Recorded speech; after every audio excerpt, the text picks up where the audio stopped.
Hello, good people. This is Moran from originhealing.net, and today I want to talk to you about the three stages of midlife crisis as I see them, as I experience them, as I analyze them.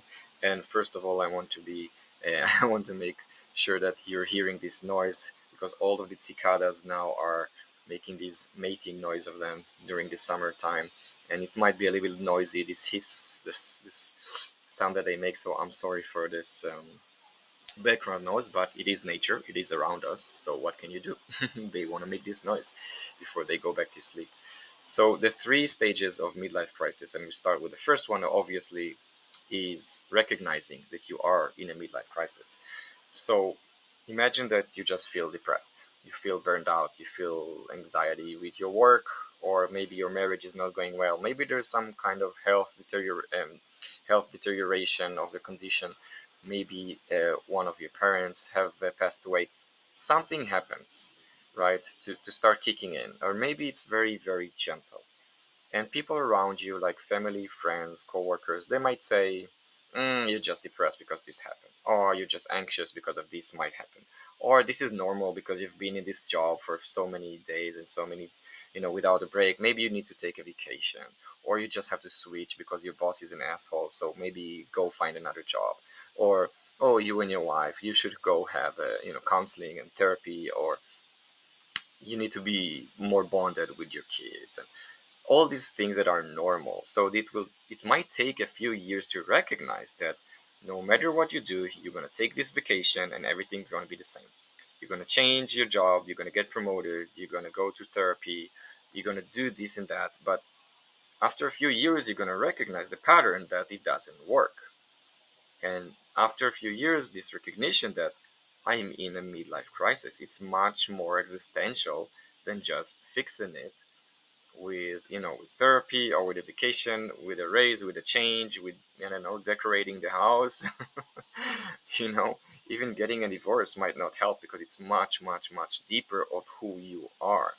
So recognizing that, it takes a while to recognize, of course, and once you do, this second stage kicks in, which is okay, I'm in a crisis. I'm in some kind of soul crisis, identity crisis, midlife crisis.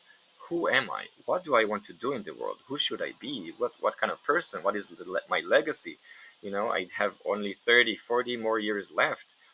What do I do with my life that is mine, that is my own, that is from my inner calling, that is from my higher purpose, right?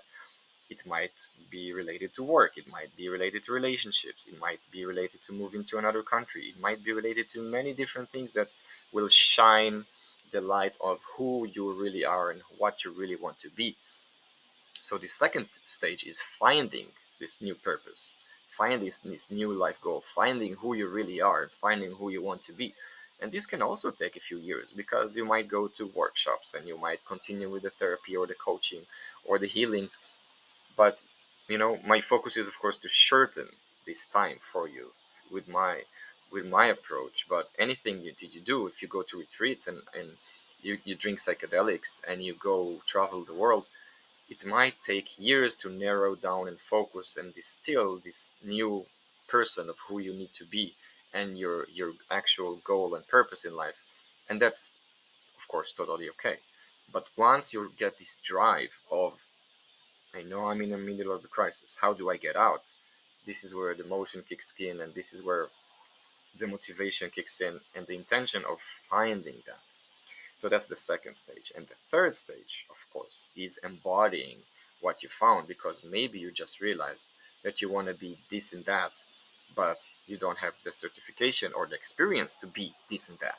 Or maybe you need to accumulate enough budget in order to do this project or this dream house, or moving to another country and you need to get the license and the visa and the documents.